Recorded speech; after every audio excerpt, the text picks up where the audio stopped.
किसान भाइयों एवं व्यापारी भाइयों, मक्का केवल एक फसल नहीं है, बल्कि इसे बहुत बड़ा व्यापार, निर्यात, पशु आहार उद्योग, पोल्ट्री सेक्टर, स्टार्च उद्योग, एथेनॉल उद्योग तथा अनेक बड़ी कंपनियों और संस्थानों की आर्थिक गतिविधियां जुड़ी हुई हैं। यही कारण है कि मक्का से लाखों लोगों का रोजगार और करोड़ों रुपए का कारोबार जुड़ा हुआ है।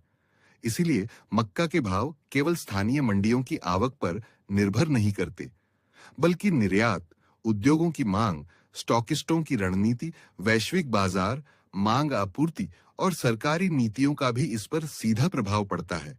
वर्तमान समय में भारत का मक्का निर्यात लगातार मजबूत बना हुआ है। रिकॉर्ड उत्पादन और प्रतिस्पर्धी कीमतों के कारण भारतीय मक्का की मांग एशियाई देशों में तेजी से बढ़ी है। वर्ष 2026 के पहले 5 महीनों में भारत ने लगभग 10.8 लाख टन मक्का का निर्यात किया, जबकि पिछले वर्ष इसी अवधि में यह केवल 2.29 लाख टन था। अनुमान है कि पूरे वर्ष 2026 में भारत का कुल मक्का निर्यात लगभग 18 लाख टन तक पहुंच सकता है, जो वर्ष 2023 के बाद का सबसे ऊंचा स्तर होगा। वियतनाम, नेपाल, बांग्लादेश, श्रीलंका और भूटान जैसे देशों ने भारत से बड़ी मात्रा में मक्का खरीदा।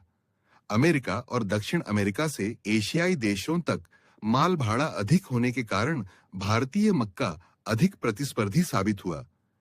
इसी मजबूत निर्यात मांग ने घरेलू बाजार में मक्का के भाव को भी सहारा दिया और अतिरिक्त स्टॉक कम करने में महत्वपूर्ण भूमिका निभाई।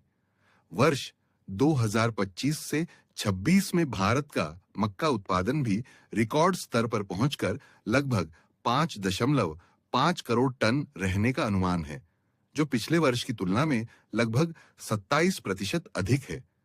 वर्ष 2024 में एथेनॉल उद्योग की मजबूत मांग और किसानों को मिले अच्छे दाम के कारण मक्का की बुवाई बढ़ी, जिसका परिणाम इस रिकॉर्ड उत्पादन के रूप में सामने आया। हालांकि अधिक उत्पादन के कारण कुछ समय के लिए मक्का के भाव पर दबाव देखने को मिला, लेकिन निर्यात में तेजी आने से अतिरिक्त स्टॉक कम हुआ और बाजार में कीमतों में धीरे-धीरे सुधार शुरू हो गया। वर्तमान समय में मक्का के भाव में बड़ी गिरावट की संभावना सीमित दिखाई देती है। इसके बावजूद बाजार में कई बार ऐसी अफवाहें फैलती हैं कि मांग कमजोर हो गई है या भाव में बड़ी गिरावट आने तली है, ताकि किसान घबराकर कम भाव पर अपना स्टॉक बेच दें। वास्तविकता यह है कि मक्का की मांग केवल घरेलू बाजार तक सीमित नहीं है। पशु आहार उद्योग, पोल्ट्री, स्टार्च, एथेनॉल, निर्यात और अन्य औद्योगिक क्षेत्रों से लगातार मांग बनी रहती है। इसलिए केवल अफवाहों के आधार पर निर्णय लेना नुकसानदायक साबित हो सकता है। हालांकि कुछ व्यापारियों का यह भी मानना है कि भाव बढ़ने के साथ एशिया के कुछ खरीदार फिर से अमेरिका से मक्का खरीदना शुरू कर सकते हैं। वर्तमान में भारत के पड़ोसी देश, विशेषकर बांग्लादेश और नेपाल, अभी भी भारतीय मक्का के नए ऑर्डर दे रहे हैं। वहीं अक्टूबर में नई फसल आने के बाद यदि उत्पादन अच्छा रहता है और मौसम अनुकूल रहता है, तो भारतीय मक्का निर्यात एक बार फिर गति पकड़ सकता है। हालांकि वर्षा की स्थिति पर बाजार की नजर बनी रहेगी, क्योंकि कम बारिश की स्थिति में अगले सीजन में कुछ किसान दूसरी फसलों की ओर भी रुख कर सकते हैं।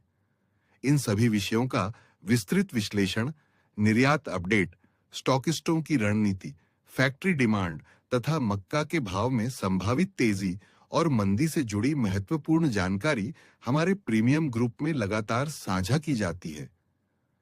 यदि आप भी मक्का के भाव से जुड़ी सटीक, तथ्यात्मक और समय पर जानकारी प्राप्त कर सही एवं लाभदायक निर्णय लेना चाहते हैं, तो प्रीमियम ग्रुप से जुड़कर सभी महत्वपूर्ण अपडेट प्राप्त कर सकते हैं।